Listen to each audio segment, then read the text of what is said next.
சென்னை மதுரவாயலில் திமுக சார்பில் நடைபெற்ற நீர்மோர் பந்தல் திறப்பு நிகழ்ச்சியில் மக்களுக்கு வழங்குவதற்காக வெட்டி வைக்கப்பட்டிருந்த தர்பூசணி பழத்தை டிஷ்யூ பேப்பரால் சோதித்து பார்த்து வழங்கிய எம்எல்ஏவால் பரபரப்பு ஏற்பட்டது. இது தொடர்பான முழு விவரங்களோடு இணைகிறார் நமது செய்தியாளர் சுரேந்தர். வணக்கம் சுரேந்தர், இது தொடர்பான முழு விவரங்கள். வணக்கம்.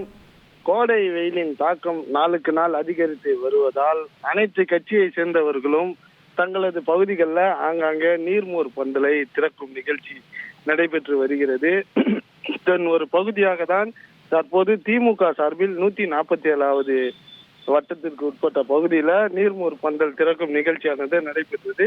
இதில் மதுரவாயல் சட்டமன்ற தொகுதி எம்எல்ஏ காரம்பாக்கம் கணபதி அவர்கள் கலந்து கொண்டு நீர்மோர் பந்தலை திறந்து வைத்தார். அப்போது பொதுமக்களுக்கு வெள்ளரி பிஞ்சி, தர்பூசணி உள்ளிட்டவற்றை வழங்கினார். அப்போது சிவப்பு நிறத்தில், அதிகப்படியான சிவப்பு நிறத்தில் கல்யாணம் இல்ல, நான் பிசினஸ் ஸ்டார்ட் பண்ண போறேன். எப்படி? பாஸ் வாலா பி தி பாஸ்.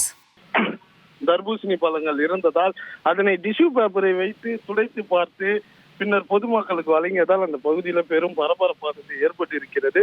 குறிப்பாகவே தர்பூசணி பழங்கள்ல அதிகப்படியான சுவை மற்றும் நிறத்தை கூட்டுவதற்காக ஊசி செலுத்தப்படுவதாக பெரும் சர்ச்சை கிளம்பி அதிர்வலியை ஏற்படுத்தி தற்போது அது நிறைவடைந்திருந்த நிலையில தற்போது பொதுமக்களுக்காக வழங்கப்படக்கூடிய தர்பூசணி பழத்தில் திடீரென சிவப்பு நிறம் அதிகப்படியாக இருந்ததாக கூறி டிஷ்யூ பேப்பரை வைத்து துடைத்து பார்த்து வழங்கியதால் அந்த பகுதியில பரபரப்பு மற்றும் மீண்டும் அதிர்வலை ஏற்படுத்தியிருக்கிறது.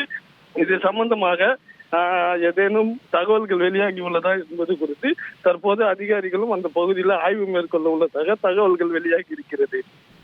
உங்கள் முழு விவரங்களுக்கு நன்றி சுரேந்தர்.